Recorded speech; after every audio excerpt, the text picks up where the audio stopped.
Communitas, wherever you Wherever are, you are, here and there. here and there.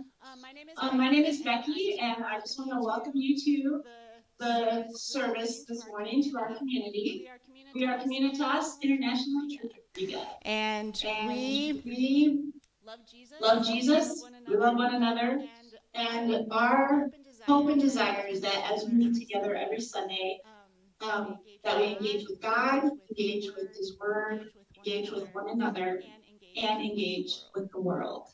And we have a And very we have a special very special service service this this morning. morning. We We have have a a guest guest speaker speaker coming coming in in live live from all the all way the way from a from a little little town town called called Cambridge, Cambridge, England. England. We'll introduce him later. He will be joining us on Zoom.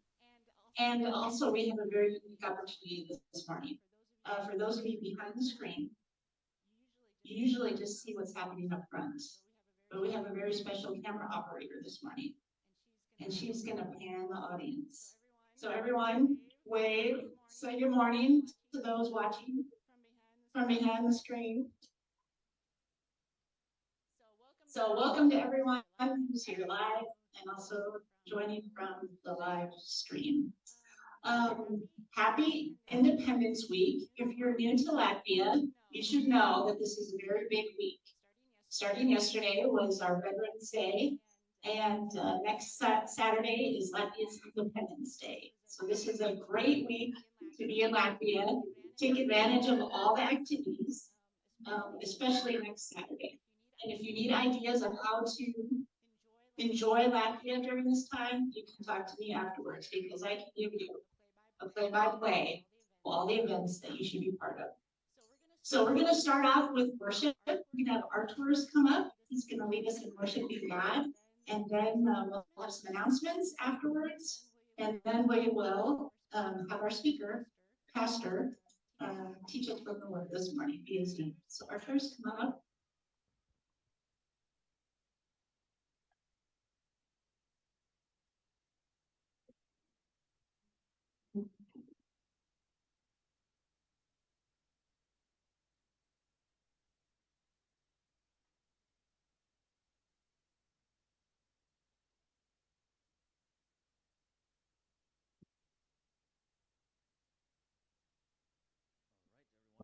Everyone, inviting you to stand up. Let's work together.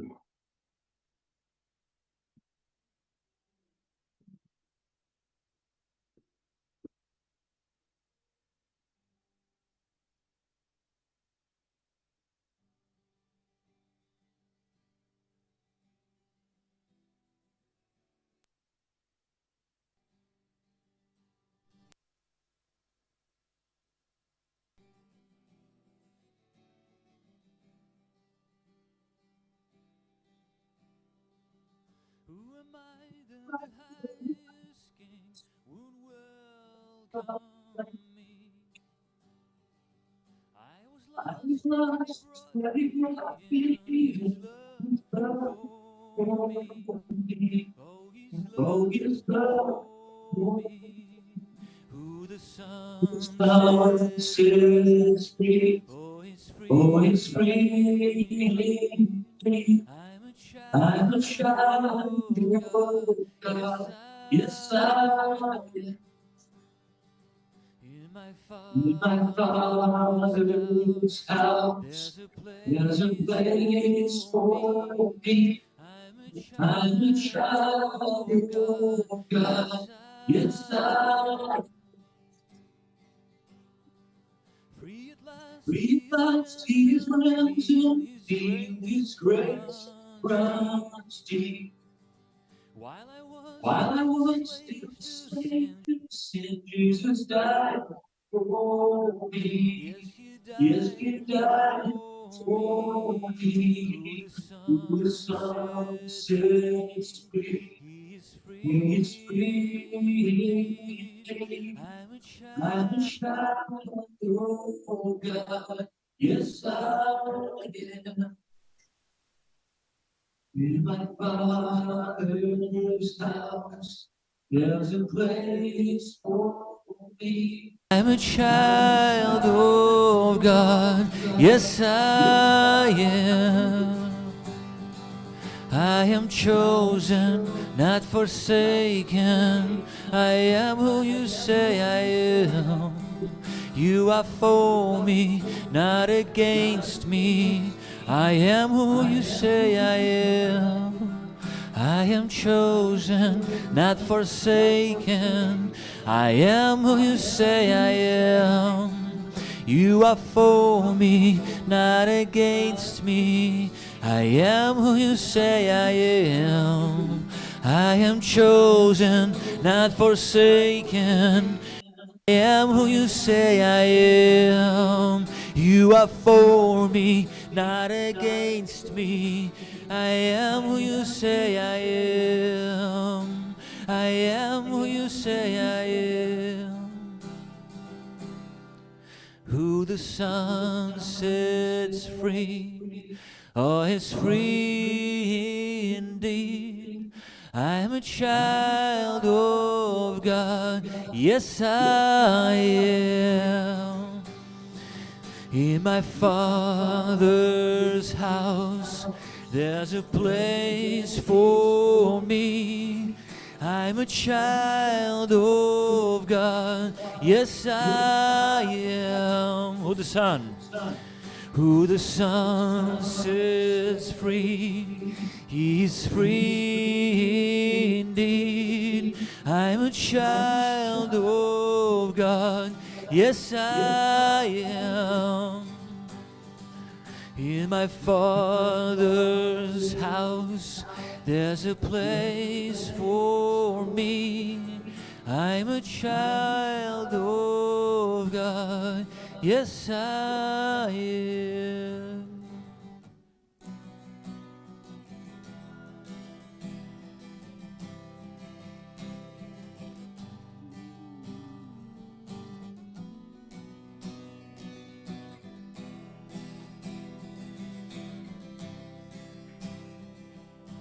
I keep fighting voices in my mind that say I'm not enough. Every single lie that tells me I will never measure up. I am more than just the sum of every high and every low. Oh, remind me once again just who I am, because I need to know. Oh, you say I am love when I can feel a thing. You say I am strong when I think I am weak. You say I am held when I am falling short, when I don't belong. Oh, you say I am yours, and I believe. Oh, I believe what you say of me. Oh, I believe. The only thing that matters now is everything you think of me. In you I find my worth, in you I find my identity. Oh, you say I am loved when I can feel a thing. You say I am strong when I think I am weak. You say I am held when I am falling short, when I don't belong. Oh, you say I am yours, and I believe. Oh, I believe what you say of me, and I believe.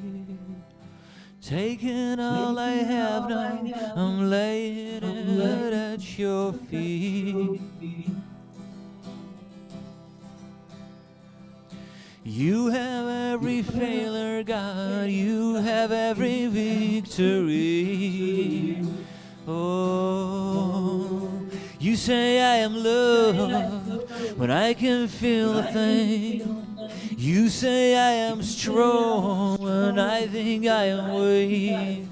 You think I am held when I am falling short, when I don't belong. Oh, you say I am yours, and I believe. Oh, I believe what you say of me.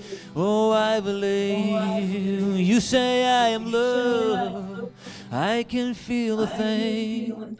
You say I am strong when I think I am weak. You say I am held when I am falling short, when I don't belong. Oh, you say I am yours, and I believe. Oh, I believe what you say of me. Oh, I believe. Yes, I believe. Oh, I believe what you say of me. Oh, I believe.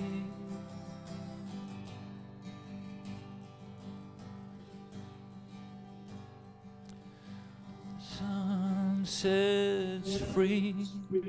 Oh, it's free indeed. I'm a child of God. Yes, I am. In my Father's house, there's a place for me. I'm a child of God. Yes, I am.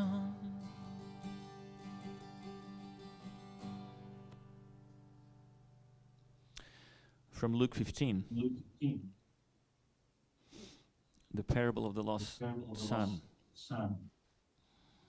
The son went away and wasted everything that possibly could be wasted. It was at his lowest point. And he said to himself, "Here I am, starving to death. I will set out and go back to my father and say to him, Father, I have sinned against heaven and against you. I am no longer worthy to be called your son. Make me like one of your hired servants." So he got up and went to his father. But while he still was a long way off, his father saw him and was filled with compassion for him. He ran to his son, threw his arms around him, and kissed him. We have a good father. Actually, my dad is not here today. He had birthday this week. And I want to tell him thank you and sing the next song, because we are fortunate. I'm really fortunate to have a good father here on earth. But no matter what our walks of life are, we have a really good father in heaven. And I'm encouraging you to read Brother Karamazov of Dostoevsky, with a central point in this book is fatherhood. And the book was written about 200 years ago, 150. And when you read the speech of the lawyer at the end of the book, you can understand how current it is. And so many things are in the world are wrong because of the fatherhood problem. And the fathers, the lack of good fatherhood. So we are fortunate to learn, no matter what the situation is, to learn from the Father who we have in heaven, and who, despite our brokenness, not just waiting to kind of discipline us, but is running with open arms. And he's waiting for us on the horizon. Just show up. So let's sing the next song, A Good Father.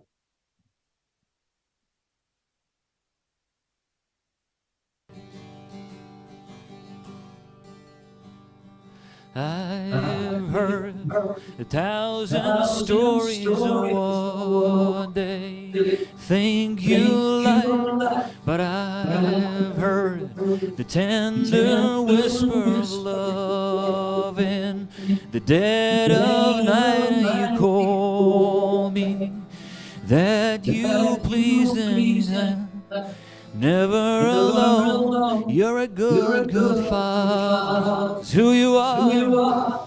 It's who you are. It's who you are, and I'm loved by you. It's who I am. It's who I am. It's who I am. And I've seen many searching for answers far and wide, but I know we all searching for answers, only you provide, because you know just what we need before we say a word. You're a good, good father. It's who you are. It's who you are. It's who you are. And I'm loved by you. It's who I am. It's who I am. It's who I am. You're a good, good father. It's who you are. It's who you are. It's who you are, and I'm loved by you. It's who I am. It's who I am. It's who I am. You're perfect in all of your ways. You're perfect in all of your ways. You're perfect in all of your ways to us. You're perfect. You're perfect in all of your ways. You're perfect in all of your ways.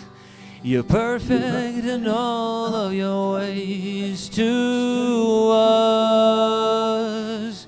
You're a good, good father. It's who you are. It's who you are. It's who you are. And I'm loved by you. It's who I am. It's who I am. It's who I am. You're a good, good father. It's who you are. It's who you are. It's who you are. And I'm loved by you. It's who I am. It's who I am. It's who I am. Love so undeniable, I can hardly speak.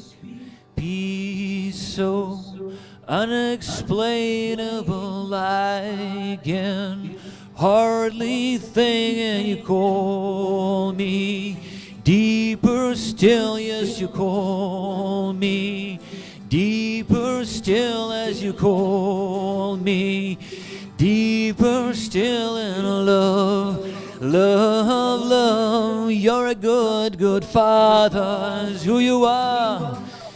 It's who you are. It's who you are. And I'm loved by you. It's who I am. It's who I am. It's who I am. You're a good, good father. Oh, it's who you are, and I'm loved by you. It's who I am. It's who I am. It's who I am. Oh.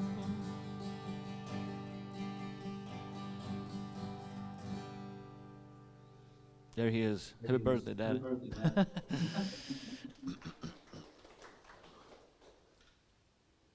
Announcements? Announcements. Thank you, our tours, for helping us fix our minds on God and reminding us that we have a good Father who has loving intentions towards his children. I'm going to ask Liga to come up and tell us about another celebration. So I'm an American who loves celebrating Latvian Independence Day. And Liga is a Latvian who loves celebrating American Thanksgiving, which is coming up the week after next. And so she's going to tell us about this party and how to bring some food to it, I think. Okay. Thank you. Yes, I am a Latvian who loves American turkey. Yeah. We did this something. You love stuffing, I love turkey. We did this We did last this year. last year. We had a We different had a sign-up different sign-up system, system, but also but through a also QR through a code. QR So for code. those of So you for who were those of here you who last were year here know how last to year do know it. how to do But it. today you But can just today you can just access this QR code. It will take you to Google Sheets and you can sign up and tell us what you want to bring, what tools you need if you need them. And you can bring drinks, you can bring sides, mains, salads and desserts like pumpkin pie. And yeah, so if you don't know what to bring, if you're not American, you've never participated in the American Thanksgiving, do a little research and you will know, what you could bring. So yeah, thank you. And it's in 2 weeks, by the way, date, yes, November 26th, in 2 weeks. After the service, you can bring it before the service, keep it in the kitchen, and then bring it downstairs in the first floor, that bigger room. We'll set it up and have an amazing, yummy, yummy lunch. Thank you. I also wanted to tell an announcement. I am, No, those who yet. don't know yet, still, I'm the head of school here in Latvia, so I'm always looking for talent. So if you or somebody you know would like to work at a place where you're getting rejuvenated every day by young people of all ages, you can contact me. We're looking for to fill two positions starting in January. One is our intensive English kind of course or special course for students who are struggling with English, primary, upper primary, and combined preferably with a somebody who could do also teach English to adults because our parents are really eager to learn English, and so I want to combine this position of some primary English or intensive English with parents. And the second position we're looking at is much harder. It's not full time, but we can talk this over. It's physics and math. It's really hard. So if you want to learn physics and math, teach kids in the upper grades, which is actually higher level math, and it's a pretty tough subject and tough person to find to fill in part time in January. If you know anyone who is willing to come out, we have a great school. It's an international school located in Pinti in Babite. Thank you. Please pass the word along. Thank you.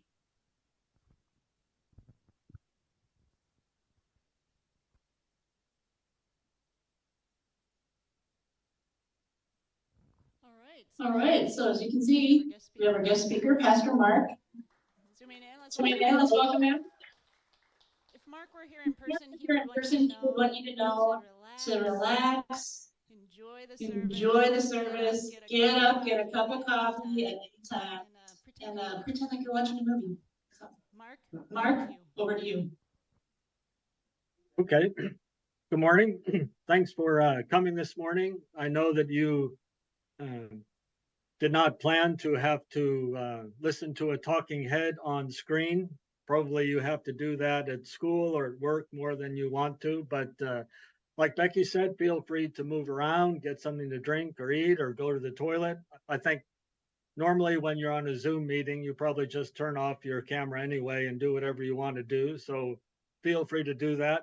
Though I should warn you, there's a camera on you, so I can see some of you right now.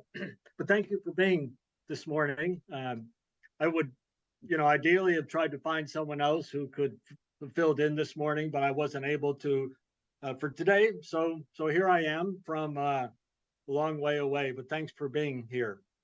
So we're looking at 1 Corinthians 14. We're still in 1 Corinthians.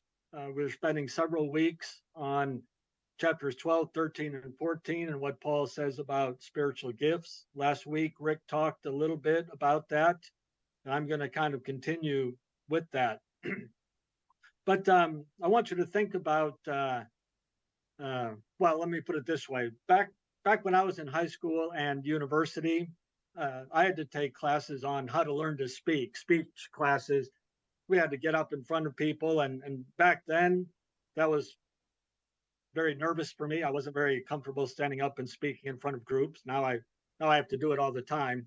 But I still remember some basic principles of communication that I learned way back then in, anytime you get up and speak. One of them was KISS.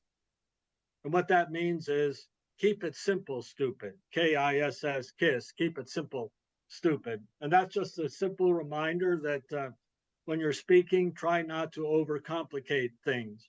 Of course, you might think that I have never followed that advice very well, and I am afraid that sometimes I make things more complicated than they need to be, but I try to make messages more or less simple. But another speaking principle that I remember from ages ago was that is, stand up, speak up, and shut up. So if you're giving a talk, get up there, stand up boldly, and speak up loudly. You have a voice, use your voice, make sure people hear you. And when you're done, then shut up, sit down and shut up. So stand up, speak up, and shut up. I want to use those three phrases as we think about 1 Corinthians 14. And I just kind of want to walk through this chapter, maybe try to answer a few questions about some of the hard parts of it. But the main point is simple. I hope it's simple. It ought to be simple. I think Paul tried to make the main point simple for us. And we shouldn't miss it because Paul just keeps repeating what is most important to him. But if you look at 1 Corinthians 14, Paul starts off by saying, follow the way of love and eagerly desire spiritual gifts, especially the gift of prophecy. Right before this, Paul had written what's chapter 13 in our Bible, which is all about love. I preached about that several weeks ago. And if you turn back to the last verse of chapter 12, Paul said, eagerly desire the greater gifts, but now I show you a more excellent way. And we're going to have to figure out what does Paul mean by the greater gifts and what is greater in Paul's mind. But especially Paul says, but first, before I'm going to talk about the greater gifts, I want to show you what's even more important than those gifts. And that's when he writes this whole chapter about love. The characteristic of love, the value of love is more important than those spiritual gifts. And so he writes that chapter, and then he comes back to he wants to say to them about spiritual gifts. So he says, follow the way of love, what I just talked about, and then eagerly desire spiritual gifts. But he says, especially the gift of prophecy. And last week, Rick talked a little bit about that particular gift and the value of that particular gift. What's important for this morning, though, is not any particular gift. It's not particularly the gift of prophecy, but why certain gifts have a certain place in Paul's mind. So Paul says in verse 2 of chapter 14, if anyone speaks in a tongue, he does not speak to men, but to God. In fact, no one understands him. He utters mysteries in his spirit. Now, there's nothing wrong with that. Obviously, there's nothing wrong with speaking to God. Nothing wrong with speaking mysteries in your spirit, except it's got a particular disadvantage.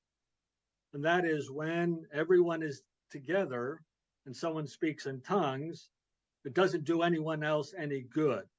Okay, and that's kind of Paul's main point. So he says, but if anyone prophesies, he's going to speak to people for their strengthening, encouragement, and comfort. So prophecy or other gifts like that, it could be teaching or some other sort of speaking gift, has the advantage of using words that people understand, and that can strengthen people. That is, if someone is kind of on the verge of making a wrong choice or getting off the path, someone can come alongside and strengthen them to do the right thing. Or encouraging words for those who are discouraged, or comforting words for those who are sad. So that's what gifts that are intelligible provide to the body. There's words we understand and that then we can do something about that. So in verse 4, Paul says, he who speaks in a tongue edifies himself. Again, there's nothing wrong with that, except that doesn't do other people any good. But he says, but he who prophesies edifies the church, or builds up the church, makes the body as a whole, the believers in the body, to be a stronger building. Now, this is the first time Paul says this, and you're going to see in a moment, he's going to keep repeating that idea, the importance of building up the body, making the body stronger, making the body be what it needs to be to fulfill its function in the world. And so Paul says, when people gather together, when the church gathers together, he would rather people exercise a gift like prophecy, because that's what's going to actually build up the body when the body is together. So he basically says the same thing in verse 5. I would like every one of you to speak in tongues, okay? But I would rather have you prophesy. For he who prophesies is greater than the one who speaks in tongues, unless he interprets, so that the church may be edified. When Paul says he who prophesies is greater, he doesn't mean he's more important. He doesn't mean he's more spiritual. He means in a very specific way, he who prophesies is greater in terms of building up the body when the body is together. But that's the second time now Paul says about the importance of the body being built up, being strengthened as a body, the body becoming what it's supposed to be to fulfill God's purposes. So in verse 6, then Paul says, now, brothers and sisters, if I come to you and I speak in tongues, is that going to do you any good unless I actually give you a revelation or knowledge or prophecy or word of instruction? Then he gives these examples of like musical instruments that make sound, which isn't necessarily bad, except if you're trying to send a specific signal, then the signal needs to be clear. I was thinking like, I'm not Scottish, and some people like bagpipes, other people don't. But if you watch like Scottish films and, Braveheart or something like that, and, the Scottish soldiers charging across the field, there's always bagpipes in the background. Okay, and it might be a Scottish person, as soon as he hears the sound of bagpipes, is just immediately strengthened. Okay, but the problem with bagpipes, maybe, I don't know anything about bagpipes, is that it can't give a definite signal that tells people what to do. If someone just blows a trumpet and makes sound, we hear the sound, but we don't know what to do. So like a trumpet on a battlefield has to give a definite signal. It's got to be clear to tell people, are we supposed to charge forward? Are we supposed to retreat? Are we supposed to face this way or that way? The message has to be clear if we're going to actually be able to do anything about it. So that's what Paul is talking about with these gifts. The problem about tongues is it might, be generally from the Spirit, okay, but no one knows what to do with that, okay, because it's not a clear message that we can understand with our minds, then do something about. I mean, this is why you guys who are there right now are coming to an international church. Okay, all of you could have gone to a Latvian church this morning, and there's some excellent Latvian churches. And if you, want at least my advice about some Latvian churches to visit, I could give you some churches that I really highly respect. And if you want to visit a Latvian church, you ought to do that. Probably while you're in Latvia, you ought to visit a Latvian church at least once or twice. But of course, one of the reasons why we started Communitas is that the problem about going to a really, really good Latvian church is you still don't hear the message, okay? You might have some kind of a positive experience. You might feel the joy, you might just enjoy seeing people worship. That's not a bad thing, okay? But to really grow spiritually, you need to hear a message that you can understand and do something about. And so that's why, we have an English language church like ours, so that all of you, if you want to, can go to church on Sunday morning where you can hear an understandable message. So that's really what Paul is talking about here when he's thinking about what are the greater gifts that will actually build up the body. Then in verse 12, Paul says, so it is with you. Since you are eager to have spiritual gifts, and the Corinthian church are maybe a little bit too eager to have what they think are spiritual gifts, Paul says, okay, if you are looking to exercise a gift, think about gifts that build up the church. Your first priority is not, finding the greatest gift. Your first priority will be simply the question, what can I do to build up this body of believers so that everyone is strengthened? Verse 13, Paul said, for this reason, anyone who speaks in a tongue should pray that he may interpret.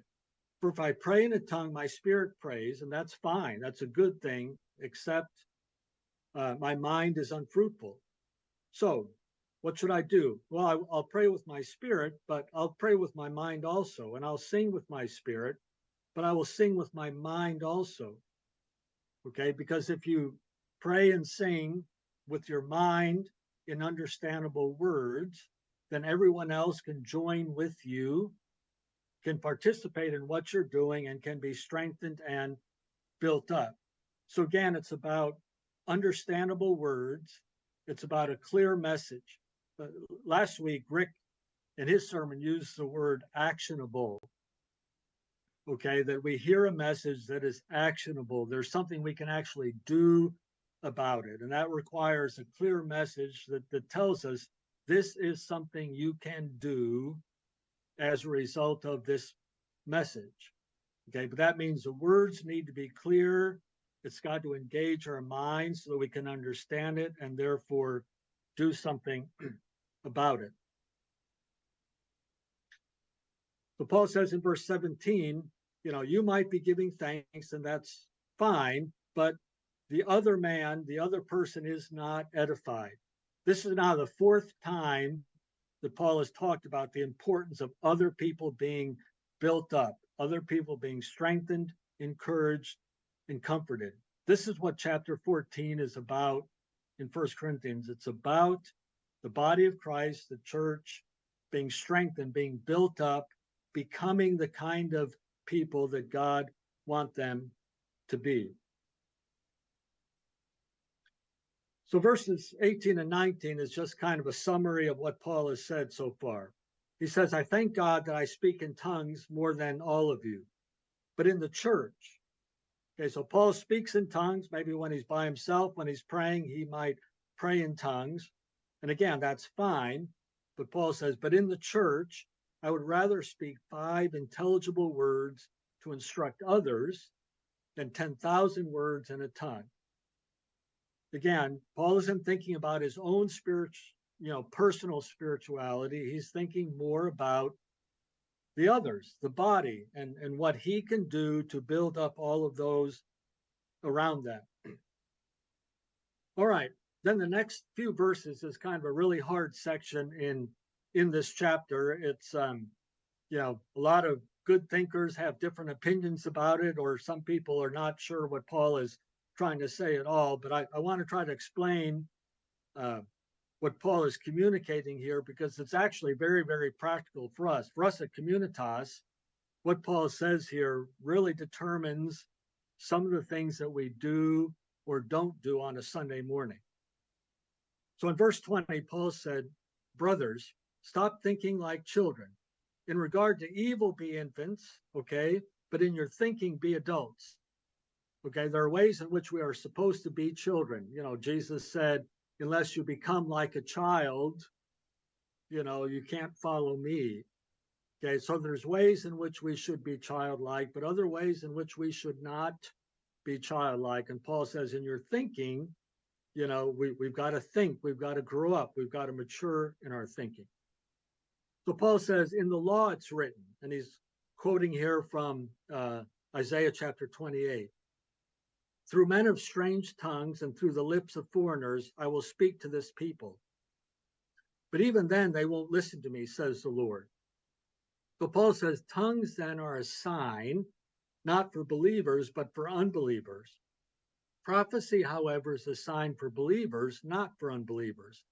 So if the whole church comes together and everyone speaks in tongues, and some who don't understand are unbelievers come in. So Paul expects that there will be some unbelievers that are part of these meetings that the early church gathered in. So if someone who doesn't get it comes in won't they say that you're out of your mind? But if an unbeliever or someone who does not understand comes in while everyone is prophesying, that is speaking intelligible words, he will be convinced by all that he is a sinner and will be judged by all, and the secrets of his heart will be laid bare, and he will fall down and worship God, exclaiming, God is really among you. And of course, that's what Paul is aiming at, that people will come to know God better. Well, what is Paul saying here? Well, Paul says tongues are for a sign and prophecy is for a sign. And so what we have to figure out is, what is it a sign of? And is that a good or bad thing in Paul's mind? Paul quotes from this passage from the Old Testament, which is about, the Old Testament people of God, the Jewish people, being in exile. They've been taken away from their homeland. They're in exile in Babylon. And so they are surrounded by other languages.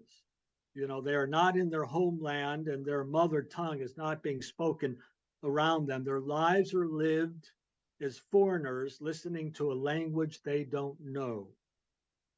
Okay? And this is a sign of judgment for them. They are surrounded by a foreign language because they are in exile. They are separated from what God planned for them. So it's a negative sign to not be able to understand. It's a negative sign. It's a sign of judgment. And what Paul is saying is, I don't want unbelievers to feel judged or excluded.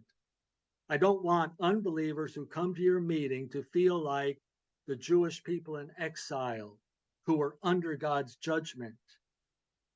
I don't want them to come to your meetings and see what's happening and think, oh, this is not for me.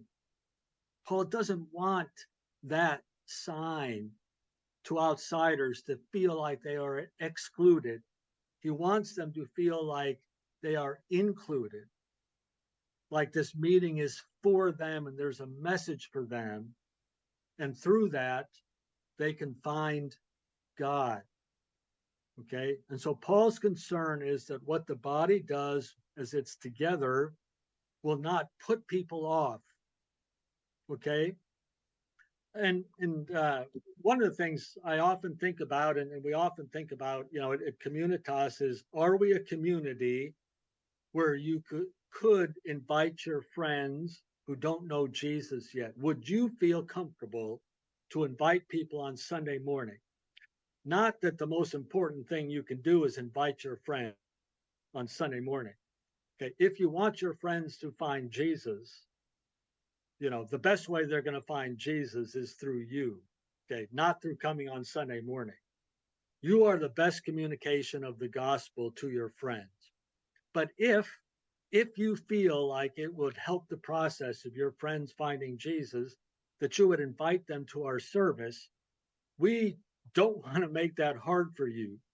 Okay, we would like to be a kind of community where you would feel comfortable to invite non-Christian friends. Okay, it's one of the reasons why we keep things fairly simple, pretty much the same most of the time, so you kind of know exactly what's going to happen on Sunday morning. And you can think, okay, I hope, I know sometimes people are afraid to invite their friends to church because they're thinking, oh man, something weird might happen. And I don't want my friend to experience something weird.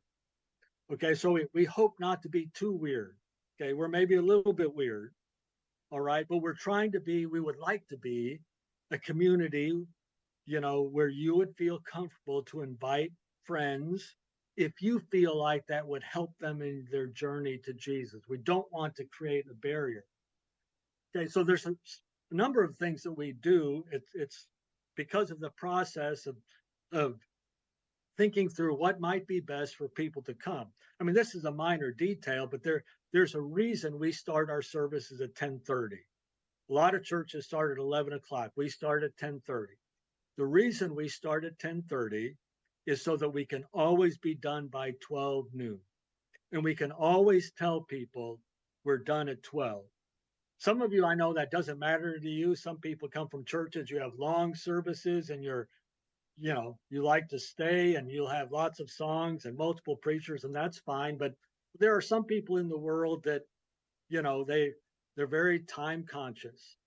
Okay. And so we always like to be able to tell people we're done by 12. If you got to go somewhere else, we're always done by 12. And we always are. Even when I preach a really, really long sermon, we're still always done by 12. Okay. And and so we start at 10:30 so we can do what we need to do and be done by 12. And then of course, if people want to stay longer, which is a really important part of what we do, then they feel like they can stay longer and don't have to rush off. I'm not saying other churches need to do it that way. It's not the only way, maybe not even the best way, but it's an intentional way in which we're trying to think about people so that they can feel comfortable coming and being a part of what we are doing. So Paul is concerned about building up the body of believers. He's also concerned about church meetings being a place where people might actually connect to God and experience the love of God and might come to know him better. So after that, in verse 26, Paul kind of summarizes again in practical terms what he's saying. Okay, so what shall we say, brothers and sisters? When you come together, everyone has a hymn or a word of instruction, a revelation, a tongue, or interpretation.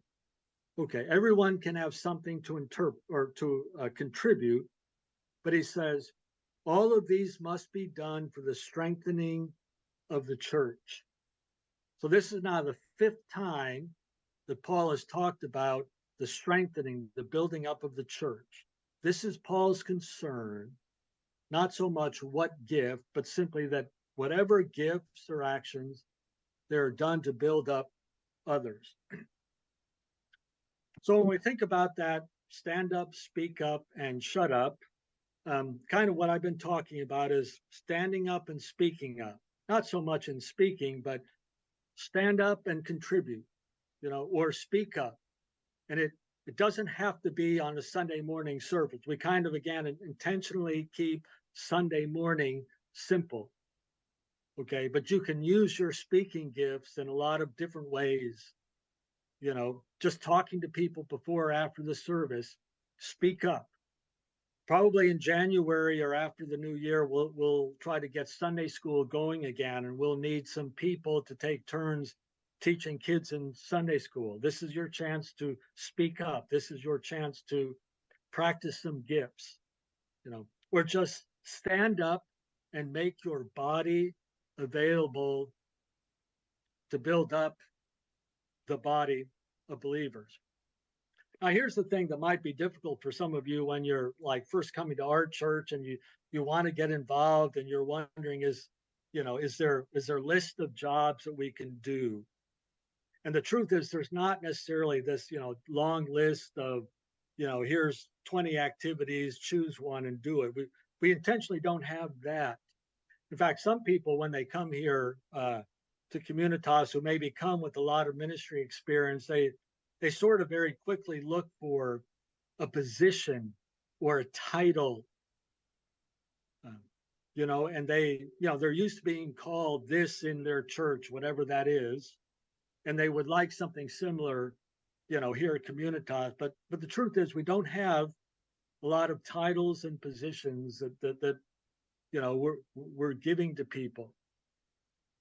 What we have is an opportunity. All the people around you constitute an opportunity to serve. Some of you have been around for a while. You remember in the earlier years of our church, Marty and a couple who came to Riga, and they were with us for some years, and then sadly, it often happens, God took them away. But Marty and Tanya were a classic example of people who came and just immediately looked around and thought, what can we do to contribute? And they just sort of immediately found different things they could do, especially just talking to people and inviting people out for coffee or lunch. Or, Marty used to make, cinnamon flavored coffee he would bring on Sunday morning. They just immediately found a way to be a blessing. They weren't looking for a title or position, but within 6 months, I think everyone in the church, automatically thought, oh yeah, of course, Marty and Tanya are kind of our main leaders in the body. They just acted like leaders without having a position or a title. And then, like I said, within 6 months, they were on the leadership team, and it wasn't a surprise to everyone. I imagine people thought, oh, I thought they were already on the leadership team. Okay, because they just stood up and spoke up and made themselves a blessing to other people. And they built up this body in ways I could never have contributed. Okay. This Sunday morning is another example of people, standing up and helping. I mean, for us to do the service this way with me in Cambridge and figuring out all this technology took, a number of people taking extra effort. I mean, Aaron had to connect with me yesterday to try to, troubleshoot any particular problems. And Dulon and Monica and the entire team back there had to do extra work this morning to make this possible. Okay. And so I've kind of had the easy part. I'm just standing here speaking. I'm just doing kind of what I do. But for me to do what I'm doing, other people had to do what they could do.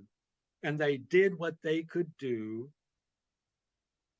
so that the entire body could be built up. So stand up and speak up. Do whatever you might be able to do to build up others in this body. And then the final part of that stand up, speak up, and shut up is shut up. And I am almost done. I will shut up pretty soon. But last week when Rick was talking, he said he tried to leave some of the more controversial parts of this chapter for me. And some of them I'll come back to later, maybe when I'm back with you face to face, so you can throw at me if you want to. But one of the difficult passages in this chapter is what Paul says about the role of women. So if you look at verse 34, Paul says, women should remain silent in the churches. They're not allowed to speak, but must be in submission, as the law says. If they want to inquire about something, they should ask their own husbands at home, for it is disgraceful for a woman to speak in the church. And of course, some people think, oh yeah, of course, that's Paul. He's always telling women to shut up. And, women didn't have much respect or Paul didn't have much respect for women, and he didn't really want women being involved. And I think that's a misunderstanding of Paul, and it's a misunderstanding of this passage. Okay, I mean, one of the things Rick pointed out is if you look in 1 Corinthians chapter 11, clearly women were praying in the service and they were prophesying in the church service. Okay, so they were speaking in the service, and if Paul wanted them to shut up, chapter 11 was a time for Paul to say, you women just need to shut up.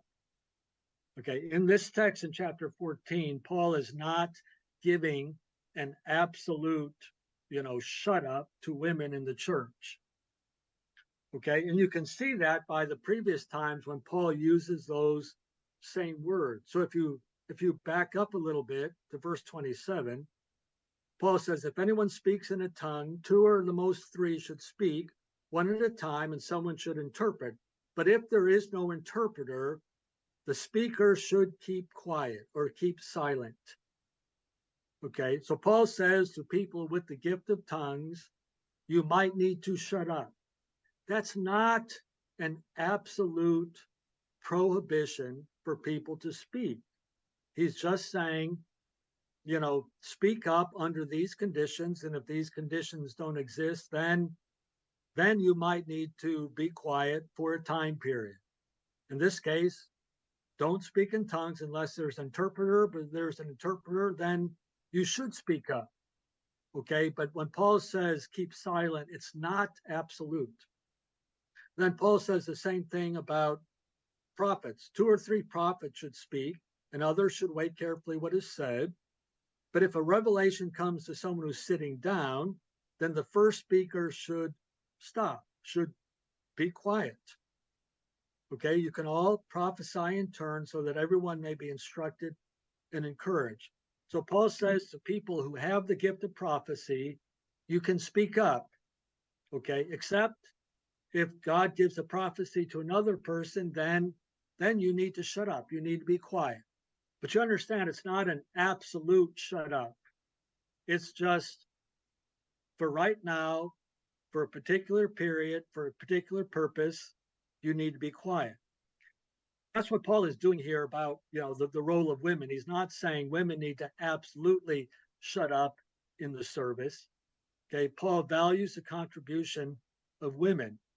What exactly was going on here? It seems to be there was some particular behavior some of the women were practicing that was simply distracting everyone else.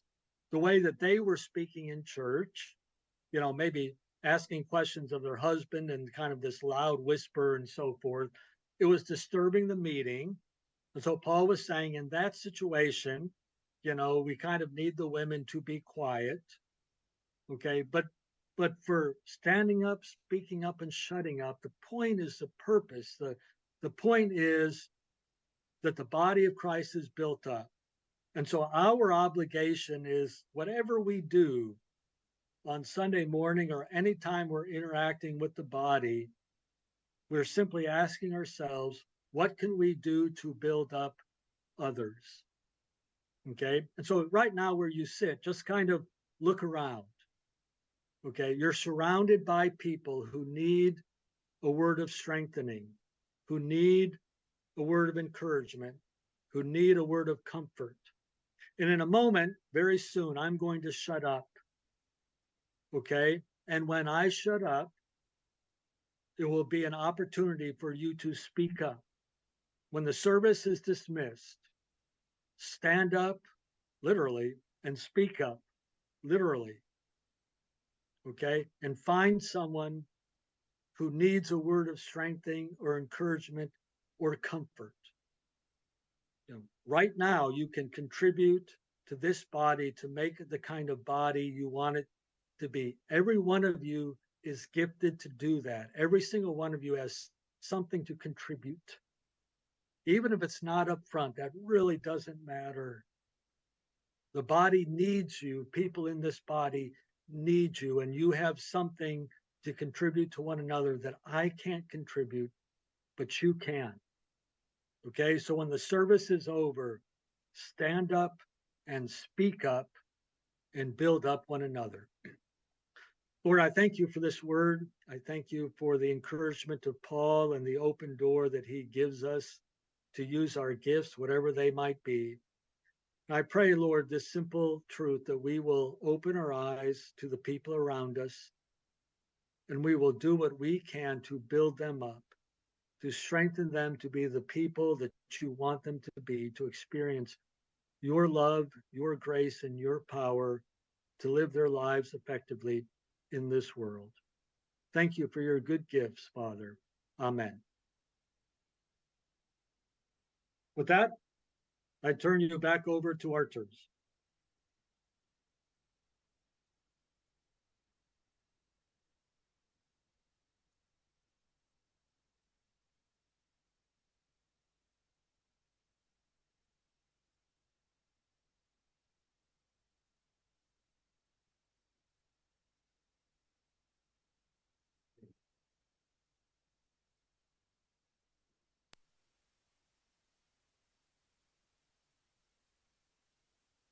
Yep. Right. I will invite you to Sing stand another up song. till I call.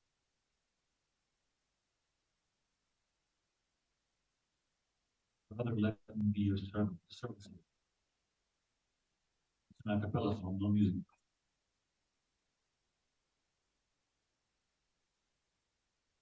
Father, let me be your servant.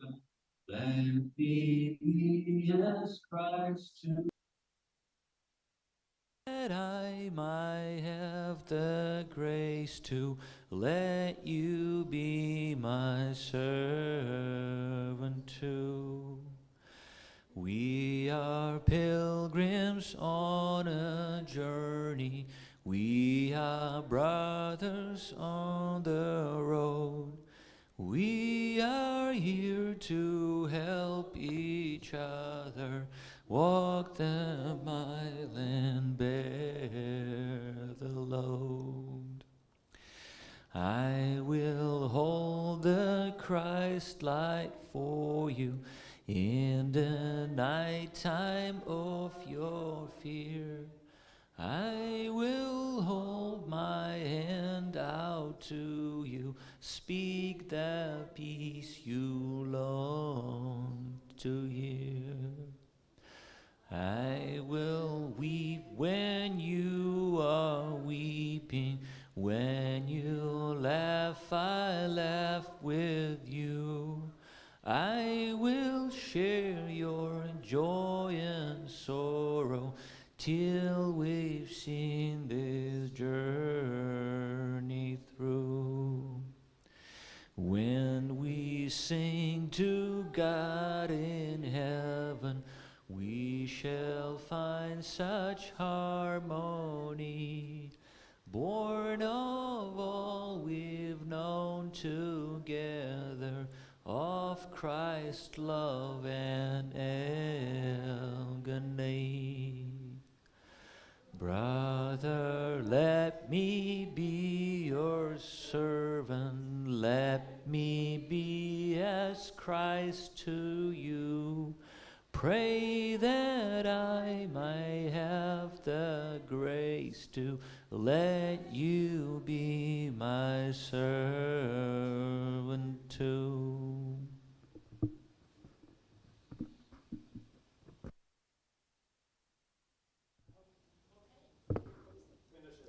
Okay, God bless you. Enjoy your time together. Be the word of encouragement, be the light into this world, and may God help you with that. Thank you so much.